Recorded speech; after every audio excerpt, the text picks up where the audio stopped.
আহ, নাতাশা, বলুন ভাইয়া, আপনাকে যুক্ত করা হয়েছে, আনমিউট করে বলুন। ফারাজ ভাইয়া ভালো আছেন? জি ভাই, ভালো আছি, বলুন।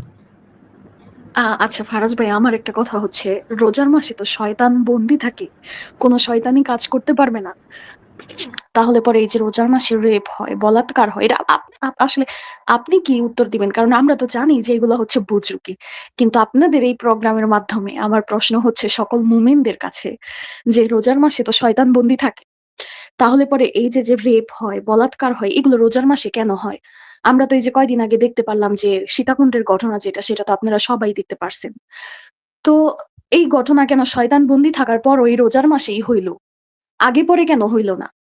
আর আরেকটা কথা হচ্ছে যে এই যে যে তাদের যে এত যুক্তি, আমি তো এটি কোনো কিছুই মিলাইতে পারি না। আমি যদিও আপনাদের মতো সংশয়বাদী একটা সময় ছিলাম, এখন এই ধর্মে থেকে আর কি মুভ করছি, কারণ আমি নিজেই অনেক যুক্তি মিলাইতে পারি না। আজকে বাংলাদেশের যত মুসলিম আছে তারা ইরানের জন্য কান্নাকাটি করে যে খামেনি কেন মারা গেছে, এই সেই হ্যান বা যারা মারছে, এই এই কাজটা ঠিক হয়নি। আবার কয়দিন আগে আমরা দেখছি যে যে জামাত শিবির যারা, বা যারা এই যে হাসিনার পতনের জন্য অনেক খুশি হয়েছিল, আমরা সবাই জানি যে এটার পিছনে কাদের হাত। তো যারা খামেনিরে মারছে তাদের কারণেই কিন্তু তারা আবার ক্ষমতায় বসতে পারছে, বাংলাদেশের মুমিনরা, বা তারা আজকে এত মানে অরাজকতা বাংলাদেশে করতে পারতাছে। তো এখন আবার তারা তাদের বিরুদ্ধে। কিন্তু এতদিন আবার খামেনিরে যারা মারছে তারা ঠিকই ভালো ছিল। এই যে যে এদের যে একটা মন মানসিকতা, এই যে যে এত বেশি মানে একেক সময় একেক মানে হেরা কি করে, যখন পৃথিবীর অবস্থা যেমন যায় ওই অনুযায়ী তারা তাদের হাদিস তৈরি করে ফেলায়। এটা কোন ধরনের? এটাই আমি বুঝি না। যে আসলে হ্যাঁ, এগুলোর মাথায় কি গু নাকি? মানে আমার কাছে মনে হয় যে আ যে পাগল, পাগলও কিন্তু নিজের ভালো বুঝে। পাগলও কিন্তু বুঝে যে কেন কখন কি করতে হইব বা কেন কি হইতাছে। কিন্তু এই জাতি কেন বুঝে না? আমার কথা হচ্ছে এটা। যে এত বোকা কিভাবে হয়? মানুষ যদি আমি ধরলাম যে মানুষ সৃষ্টির সেরা জীব, তাহলে মানুষকে কিভাবে মানুষ এভাবে বোকা বানাইতে পারে? আমি এগুলা বুঝি না। তারপরে এই যে বলে যে আহ কি রোজার মাসে শয়তান বন্দি থাকে, কোন শয়তানি করে না, কেউ অনেক ভালো। এই যে যে আপনি দেখেন অন্যান্য মাস থেকে এই বাংলাদেশে রোজার মাসে এই জিনিসের দাম সবচেয়ে বেশি থাকে। বা অন্যান্য যত সিন্ডিকেট কোনো কিছুই কিন্তু এই বাংলাদেশে কমে না কখনো। আর এই যে যে আরেকটা কথা তারা বলে যে যে ৩য় বিশ্বযুদ্ধ হবে, তাদের খামিনি মারা গেছে, আবাবিল পাখিও আসলো না, ইমাম মাহাদিও আসলো না। এগুলো আসলে কবে আসবে? আদেও আসবে? আমরা কি এগুলা দেখতে পারবো? নাকি তারা এমন হারতেই থাকবে আর বলবে এগুলো ইমানের পরীক্ষা? এগুলো তো আমার মাথায় কোনো কিছু ধরে না। আপনি এগুলাকে কিভাবে জাস্টিফাই করতে চান ফারাজ ভাই? আচ্ছা, থ্যাংক ইউ প্রথমত নাতাশা আপু যুক্ত হওয়ার জন্য। আপনার প্রথম প্রশ্নটা ছিল হচ্ছে যে রমজান মাসে যদি ইয়া বন আপনার এই শয়তান বন্দি অবস্থায় থাকে তারপরেও এত অ্যাট্রসিটি কেন হয়, রাইট? এক্ষেত্রে আপনার কাছে মুমিনরা যে জবাবটা দিবে, সাধারণত যে জবাবটা দিবে যে আহ, মানুষ সকল খারাপ কাজ ইসের জন্যই করে যে আপনার এই শয়তানের প্ররোচনায় করে এরকম না। মানুষ নিজের ক্ষমতা বলেই খারাপ কাজ করতে পারে। শয়তানও যেমন নিজের ক্ষমতা বলে খারাপ কাজ করতে পারে, মানুষও নিজের ক্ষমতা বলেই খারাপ কাজ করতে পারে। শয়তানের এটা আ শয়তানের আস্ওয়াসওয়াটা নেসেসারি না। বাট শয়তান আস্ওয়াসও দেয়। কিন্তু আপনি যদি মানে ইসলামিক শুনেন, আপনি যদি ইসলামিক গাল-গল্প যেগুলো আছে বা ইসলামের মিথোলজিতে যেগুলো বলা আছে, আম এইটা আল্লাহ আর শয়তানের মধ্যে একটা চ্যালেঞ্জ যে আল্লাহ চায়, শয়তান চায় মানুষকে পথভ্রষ্ট করতে এবং আল্লাহ বলে যে, "না, তুমি শয়তান তার পথভ্রষ্ট করতে পারবা না। আচ্ছা, এজন্য আমি এখানে নবী রাসূল কথা পাঠাবো।" এখানে কথা হচ্ছে, সরি আমি আসলে মাঝখানে কথা হ্যাঁ, হ্যাঁ, বলতেছি। সমস্যা নেই। বলুন, বলুন। হ্যাঁ, অনেক হুজুররা এটা গোঁজামিল দিয়া বুঝায় যে মানুষ শয়তানি করতে পারে এই সেই ব্লা ব্লা। তো আমাদের তো ধর্মে এরকম একটা কথা ছিল যে শয়তান নাকি আল্লাহর চ্যালেঞ্জ করছে যে মানুষের রক্তে শিরায় শিরায় গিয়ে সে হুম, শয়তানি করবে, মানুষকে ভুল হুম। পথে সে কি ধাবিত করবে। তাইলে পরে শয়তান যখন এই কথাটা বলল, আল্লাহ কি জানতো না যে শয়তান কি শয়তানি করতে পারে? তখন কেন ফিরাইলো না? আর এই যে যে এত রেপ হয়, খুন হয়, মানুষ যে অবিচারে কষ্ট, এই যে যে বাচ্চাটা সীতাকুণ্ডের যে শিশুটা আছে, এত মানে হৃদয় বিদারক ঘটনা বাংলাদেশে সবসময় হইতে থাকে।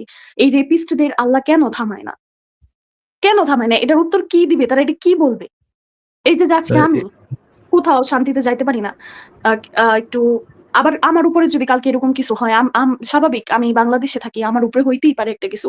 হয়তো কালকে আমিও ধর্ষণ হইতে পারি। আমিও একটা ধর্ষিতা হইতে পারি। তখন সবাই আমারে বলবে যে আমি ঠিকভাবে চলাফেরা করি না। আমার চলাফেরা ভালো না। আমার জামা-কাপড় ভালো না। তো আল্লাহ কি এগুলা জানতো না যে শয়তানরে যখন এই পৃথিবীতে সে পাঠাইতাছে মানুষের সাথে, তাইলে পরে শয়তানি কি লেভেলের শয়তানি করতে পারে? তাহলে একটা সৃষ্টিকর্তা এগুলা জানা সত্ত্বেও সে কিভাবে এইভাবে চুপ করে থাকে আর শয়তানকে মানুষের সাথে শয়তানি করতে দেয়? আদৌ কি এগুলার কোনো যুক্তি আছে? আমার কাছে তো মনে হয় জি, না। জি, এটাই বলতে যাচ্ছিলাম না। দর্শক আপনি ভালো বলছেন যে শয়তান মানুষের ওই শিরায়, শিরায় মিশে যাওয়ার যে ইয়েটা করছিল, আল্লাহর সাথে যে চ্যালেঞ্জটা করছিল। তো এখন যে ইয়েটা হইছে এই যে চ্যালেঞ্জ বিটুইন শয়তান আর আল্লাহ, যে আল্লাহ চায় মানুষ আ সঠিক পথে থাকুক আর শয়তান চায় যে বেশিরভাগ মানুষকে গুমরাহ করবে। আবার ইসলাম অনুযায়ী আছে যে রমজান মাসে শয়তানকে কি করা হয়? আটকায় রাখা হয়। তো যদি এরকমটা হয় যে ২ ভাবেই মানুষ খারাপ কাজ করতে পারে। শয়তান আটকায় রাখার পরেও কোনো শয়তানের প্ররোচনা করে বা স্বাধীনভাবেও করে। তো ভাই শয়তানকে যে আটকায় রাখে যে রমজান মাসটা, সেই রমজান মাসে যে মানুষের আ এট লিস্ট আমরা খারাপ কাজ শেষ না হওয়া দেখলেও খারাপ কাজটা সিগনিফিক্যান্ট অ্যামাউন্ট অফ কমে যাওয়া দেখার কথা। যে খারাপ কাজ কমে গেছে। শয়তানের ওয়াসওয়াসা কমতেছে এবং শয়তানের যেহেতু ওয়াসওয়াসা নাই সেহেতু খারাপ কাজটা ধীরে, ধীরে কমে গেছে। শেষ হয়ে গেছে এটা আমরা কে বলতেছি? এটা যদি আমরা নাও নেই, শেষ হয়ে গেছে এটা যদি আমরা নাও নেই। আমাদের তো এটা দেখার কথা রিয়ালিটিতে যে অনেক অংশ কমে গেছে। কিন্তু আপনি যেটা বললেন রিয়ালিটিতে কি ঘটে? মানে হেইনিয়াস অ্যাক্টিভিটি দেখি আমরা। এত খারাপ, খারাপ জিনিস দেখি যেগুলো বলার মতো না। যেমন সীতাকুণ্ডের ওই ঘটনাটা। আমার এটা নিয়ে নাইটমেয়ার হইছে আসিফ ভাই। আমি তো ওই জায়গাটা গেছিলাম। ইকো পার্কেই তো না? ইকো পার্কেই তো এটা হইছিল। ভাই আমার নাইটমেয়ার হইছে যে আমি নদীতে হাঁটতেছি, হঠাৎ করে বাচ্চারা পাশ দিয়ে এসে বলতেছে যে আম আ আমাকে একটু পানি দেন, আমাকে একটু পানি দেন। আমার ভাই মানে আমি ঘুম থেকে এইজন্য উঠে এগুলা দেখি দেখি না ভাই, দেখি না এগুলা এইজন্য। আমার ঘুম থেকে উঠে দেখি ভাই পুরা শরীর আমার ঘেমে গেছে ভাই। আবার আমি তারপর দেখতেছি হাতের মধ্যে একটা গামছা নিয়ে একটা বাচ্চা মেয়ে এসে আমারে বলতেছে, "একটু পানি দেন, আমার একটু পানি দেন।" ভাই আবার কেমনে যে যেমন কেমনে ইয়ে করা যায় ভাই? এই ধরনের জিনিস মানে হারামজাদারা কি খারাপের খারাপ ভাই। মানে একটা আপনি একটা মেয়ের একটা বাচ্চা মেয়ের ভাই ধরেন একটা বাচ্চা মেয়ের আপনি আ আমিও তো ভাই লাইফে বাচ্চা-কাচ্চা পড়াইছি। 7-8 এর বাচ্চাও পড়াইছি, বাচ্চা মেয়ে পড়াইছি আমি। ভাই ওদের গায়ে স্কেলে বাড়ি মারতে আমার খারাপ লাগতো। যে আমি একটা বাচ্চা মেয়ের পড়ানোর সময় মারবো। আপনি একটা বাচ্চা মেয়ের গলার মধ্যে ভাই ধরতে পারেন? মানে ছুরি ধরতে পারেন? কেউ ধরতে পারে ভাই গলার মধ্যে ছুরি?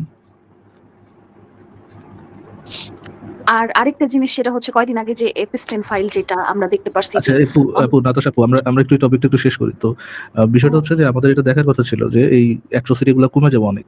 বাট এটা কমে না বরং আমরা রমজানের মাসে এই কাজগুলোর আরো মানে অহরহতা দেখি। এর আগের রমজান আমার মনে আছে। প্রায় প্রতিটা দিন এই মাদ্রাসা থেকে ধর্ষণ, এই মাদ্রাসা থেকে ধর্ষণ। আপু আপনাকে একটা রিকোয়েস্ট করি, বলাৎকার এইসব ফাত্রা কথা ইউজ করেন না। ধর্ষণ জাস্ট ধর্ষণ। বাচ্চা মেয়েকে ধর্ষণ করলেও সেটা ধর্ষণ, বাচ্চা ছেলেকেও ধর্ষণ করলে সেটা ধর্ষণ। বলাৎকার বলে এই কাজটা আমার মনে হয় somehow লঘু করা হয়। ধর্ষণ, ২ টাই ধর্ষণ। বাচ্চা ছেলেদের ধর্ষণের হিড়িক পড়ে যায় মাদ্রাসার মধ্যে এই রমজানের মধ্যে। কোথায় ভাই? মানে ইয়েটা ওই যে আসওয়াসা কমে গেলে এটার ইমপ্যাক্ট টা কোথায়? ইমপ্যাক্ট এর কোনো বালটাও তো দেখা যায় না। প্রত্যেক জায়গায়, জায়গায় দ্রব্যমূল্যের দাম বাড়ায় দেয়। মানুষ ঠিকমতো না খাইতে পারে। রমজানে যে ৩ বেলা খাবে মানুষ ৩ বেলা না খাইতে পারে ঠিকমতো। তাদের তাদের ইয়ে নিয়ে তাদের এই মাসে তো তারা হচ্ছে গিয়ে সাধারণ মানুষ হচ্ছে গিয়ে আপনার বোনাস পায়। বোনাস নিয়ে তাদের এই রমজানটা কাটাইতে হিমশিমে চলে আসে। তো হ্যাঁ, দেখি না তো আমরা। এরকম এই যে শয়তানের ওয়াসওয়াসা বলে যে এদের ভুংচুং দেওয়া হয়, এগুলার কোনো ইয়ে তো দেখি না আমরা। কোনো ধরনের কোনো কিছু তো আমরা কোনো ইমপ্যাক্ট তো আমরা দেখি না। ফাচ্চা কথা তো ছাড়া এগুলো কোনো কিছু না। জি, আসিফ ভাই আপনি যদি কিছু বলতে চান বলতে পারেন, তারপর নাতাশা বলতে যাচ্ছি আবার। না ভাই, আমি তো এই যে এটা আমি জানি, ঘটনা আমি জানি, কিন্তু আমি ভয়ে দেখি না এগুলা। এগুলা দেখলে আমার কয়েকদিন খুব ইয়া যাবে, এজন্য আমি দেখি না এগুলা। আবার একটা দেখলাম একটা মেয়েকে ধরে নিয়ে যাচ্ছে। মানে কি অনেকগুলাই তো মানে রেগুলারই তো এগুলো দেখি, এবং এই এখন তো আরো আ বেশি, বেশি দেখতেছি। এজন্য দেখাই বন্ধ করে দিছি এগুলা। আচ্ছা, ঠিক আছে আপু বলেন, কয়দিন নাতাশা আপু আগে বলেন আপনি। কয়দিন আগে তো এপিস্টেন ফাইল অনেক বেশি ফেমাস ছিল। এটা নিয়ে অনেক কথা হইছে। আমার কথা হইছে ইসলাম কি এপিস্টেন ফাইলের বাইরের কোনো কিছু? আমার কাছে তো মনে হয় না। ২ টাই মানে ২ টার মধ্যে অনেক বেশি মিল না আছে। এপস্টাইন ফাইলে হচ্ছে আপনার বাচ্চাদেরকে ইয়ে করা হয়েছিল, মানে বাচ্চাদেরকে রেপ করা হয়েছিল। ইসলাম অনুযায়ী আপনার রেপ করার পূর্ব শর্ত হচ্ছে তাদেরকে বিয়ে করতে হবে। আমার এখানে আরেকটা প্রশ্ন আছে মুমিনদের কাছে। এই যে আমি দেখছি এটা ফেসবুকে অনেক লেখালেখি করতেছে যে ইউরোপের এই অবস্থা, আমেরিকার এই অবস্থা, ইউরোপ কান্ট্রি ভালো না, এই সেই হ্যান-ত্যান।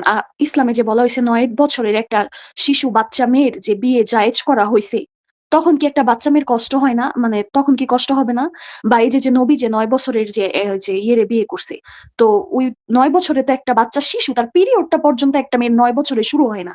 তাইলে পরে এটা কি রেপ না? এটা কি ধর্ষণ না? এটা কি এপিস্টিনের চেয়ে ভুল কোনো কিছু? অবশ্যই না। আমি তো দেখি যে বলে যে শান্তির ধর্ম ইসলাম। এপিস্টিনের চেয়ে কোনো অংশে কম না। এপিস্টিন তাও সমর্থন করা যায়। সমর্থন কি মানে সমর্থন করা যায় না মানে ওইটা শয়তানের। বলা হয় যে ওইটা শয়তান দ্বারা পরিচালিত। তো শয়তানের কাজ তো শয়তানি করা। ওই ক্ষেত্রে তো এপিস্টিন ঠিক আছে। কিন্তু ইসলাম তো একটা ধর্ম। একটা ধর্ম কিভাবে এরকম হয়? শয়তানের কাজ শয়তানি করা। শয়তান এপিস্টিন পরিচালনা করে এটা মানানসই। কিন্তু একটা সৃষ্টিকর্তা কিভাবে ইসলামের না, মতো একটা ধর্ম আমি মনে করি যে আপনার সাথে আমিও একমত যে এফটিন আর মোহাম্মদের সাথে তুলনা করলে মোহাম্মদ এফটিন থেকে হাজার হাজার হাজার গুণ খারাপ। কিভাবে হাজার গুণ খারাপ? এফটিন এই কাজগুলো নিজে প্রাইভেট আইল্যান্ডে গিয়ে করতো, তাদের অন্যকে দিয়ে করাইতো। এবং মোহাম্মদ যে কাজটা করতো, মোহাম্মদ এই কাজটা তো নিজে করতো এটা সমাজের জন্য ইন্সপায়ার করে দেয়া গেছে যে এই কাজটা একটা এই বাচ্চা মেয়ে রেপের মধ্যে একটা কি আছে, আল্লাহর সিলমোহর আছে যে এটা একটা সঠিক কাজ। লাখো কিন্তু লাখো বাচ্চা দোষী হয়েছে এর জন্য, কোটি কোটি বাচ্চা দোষী হয়েছে এর জন্য। কিন্তু ফারাজ ভাই এই জিনিসগুলা থামানোর কিন্তু একটা ভালো পদ্ধতি নবী বলে গেছে, জিনিসটাকে লিগালাইজ করে দিলে কিন্তু আহ, মানে দেখেন আর কোনো অভিযোগ আসবে না, তাই না? লিগালি যদি আপনি বাচ্চা এটাই তো আসিফ ভাই, সে শুধু নিজে করছে এটা না, এটাকে হালাল করে দিয়ে গেছে সবার জন্য, সবাই করবো এটা। একটা খারাপ আমি কাজ যদি দেখেছি আমার লিগাল ফ্যামিলিতে কথা বলা হয়। আমার ফ্যামিলিতে বলে কি যে ঠিকই তো আছে, মেয়ে মানুষ এত পড়ালেখা করার দরকার কি, এত বাহিরে যাওয়ার দরকার কি, রেপই তো হবে। আমাদের নবী বইলা গেছে মেয়েদেরকে ৯ বছর হইলে পরেই বুঝার সাথে সাথে বিয়ে দিয়া দিতে। তাইলে পরে তোর তার মানে কি বুঝাইতাছে যে আমি যদি আজকে আমার ফ্যামিলিতে এই কথা বলি, আমি আমার ছেলেরে বলতাছি যে তুমি যদি বাহিরে কোনো ১২-১৩ বছরেরও যদি কোনো মেয়ে দেখো পাও যে বিয়ে হয়নি, তুমি তাদের ধরে রেপ করো। আকার ইঙ্গিতে কি আমি এটা কি আমার ছেলের অনুমতি দিয়া দিলাম না? তাহলে আমি আমার ছেলে যদি আমার মুখ থেকে এই কথা শুনে বা আমার ভাই যদি এই কথা শুনে যে ঠিকই তো আছে, মেয়েদেরই তো দোষ, মেয়েরা এখন বিয়ে করতে চায় না, এত পড়ালেখা কিসে, বাহিরে বাহিরে ঘুরে ড্রেস আপ ভালো না, তার মানে আমি কি বুঝাইলাম? আমার ফ্যামিলির যে পুরুষ মানুষ আছে তাদেরকে আমি বলতাছি যে ও খারাপ ড্রেস আপ যে পরবো, যে মেয়েটারে বাইরে তুমি খারাপ ড্রেসে দেখতে পারবা, বা যে মেয়েটা ১২-১৩ বছর বয়সে এখনো বিয়ে হয়নি তারে তুমি ধরে গিয়ে রেপ করো। এটা কি আমি তাইলে অনুমতি দিয়া দিলাম না আমার ফ্যামিলিতে? তারা কোন যুক্তিতে এগুলা বুঝাবে যে এগুলা আমাদের ইসলাম শান্তির ধর্ম, আমাদের ইসলামে এগুলা নাই, আমরা এই সেই হ্যান ভাই? আমি নিজে একটা খুবই কনজারভেটিভ ফ্যামিলি এবং তারা ওতপ্রোত ভাবে ইসলাম পালন করে, আমি এগুলা দেখে আসছি। অন্য ধর্মের মানুষ যারা আছে আপনারা দয়া করে আপনাদের মা বোনরে ঘরের মধ্যে এই ধর্মের মানুষের থেকে মুক্ত রাখবেন, মানে সাবধানে রাখবেন অনেক বেশি। আর আমি আরেকটা জিনিস যেটা আমি সব সময় খেয়াল করি, যে মানুষটা, যে একটা পুরুষ মানুষ প্রপার ইসলাম ধর্ম ফলো করে, সে একটা মেয়ের দিকে কোনোদিন ভালো নজরে তাকাইতে পারে না, বা মেরে দেখা তার মনে ভালো কোনো কিছু কখনো আসে না। এটা আমি নিজে নিজে এটার প্রমাণ, এটা আমি বহুত জায়গায় বহুত ভাবে দেখছি। কোনোদিন একটা মেরে নিয়ে তার মনে ভালো কোনো কিছু কখনোই আসে না। কারণ যে ইসলামের যে হাদিস, যে ইসলাম ধর্ম, এটা পুরাটা ডিপেন্ড করতেছে মেয়েদের সাথে শুধুমাত্র ফিজিক্যালি ইন্টিমেট হওয়া কিভাবে হবে, কিভাবে কি করবে, এটার উপর ভিত্তি করে। কোনোদিন কোনো হুজুর বলতে পারবে না বা যারা প্রপার ইসলাম মেনটেন করে যে একটা মেরে আমি ভালো চোখে দেখছি বা ভালো নজরে আমি দেখছি। কখনো না, কোনোদিন দেখে না। আমি যে থাকি যে এলাকায়, খ্রিস্টান অধ্যুষিত এলাকা, কোনো খ্রিস্টান ছেলে আমারে কোনোদিন ইফটিজিং করে না, কোনোদিন আমার সাথে মানে কোনো স্ল্যাং ইউজ করে না, কোনো বাজে বাজে কথা বলে না। হিন্দু ধর্মে এখন এটা হয়, হিন্দু ছেলেরা এখন এটা করে কেন? কারণ তারা মুসলিমদের সাথে চলেও যে সঙ্গতশীল হাবাসী এটা এখন তারা করে। তারা যে মহিলারা যে দেবী রূপে পূজা করে, মহিলাদের মাদের যে কেমন, মেয়েদের যে কেমন সম্মান করা দরকার, এটা এখন তারা ভুলে যাইতেছে বাংলাদেশের হিন্দু ছেলেরা। কিন্তু একটা মুসলিম ছেলে যে পুরোপুরি ভাবে প্রপার মুসলিম ধর্ম ফলো করে, সে কোনোদিন একটা মেয়েরে সম্মান করতে পারে না। সে তার ঘরের ওয়াইফকে সম্মান করে না, সে তার ঘরে তার মাকে সম্মান করে না। আমি ছোটবেলা থেকে এইগুলা দেখেই বড় হইতেছি। বরঞ্চ তাদেরকে কিভাবে চার দেওয়ালের মধ্যে বন্দি করে রাখতে হয় এটা তারা খুব ভালোভাবে পারে।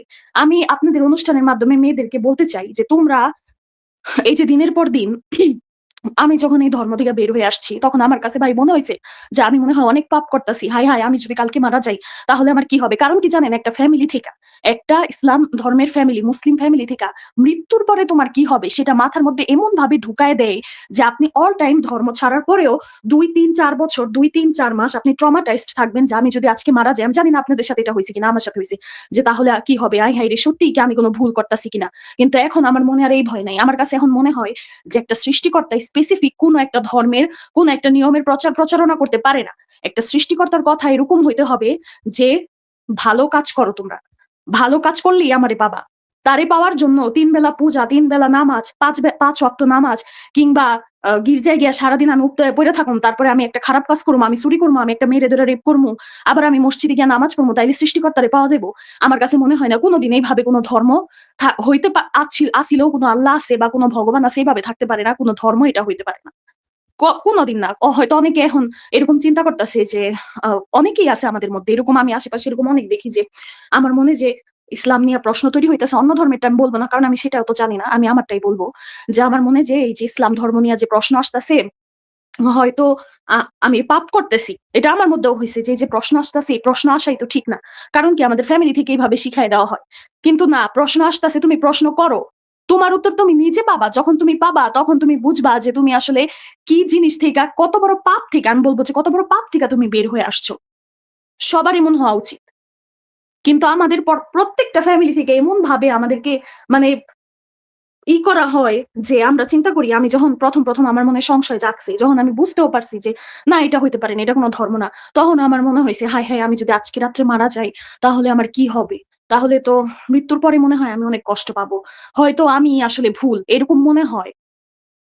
কিন্তু আমি যখন এই যে আজকে যখন আমি আপনাদের এই প্রশ্ন, আপনাদের তো কি প্রশ্ন করবো, আমার মুমিনদের কাছে প্রশ্ন, যে রোজার মাসে শয়তান বন্দী থাকে, তাইলে পরে এই রেপ গুলা কেন হয়?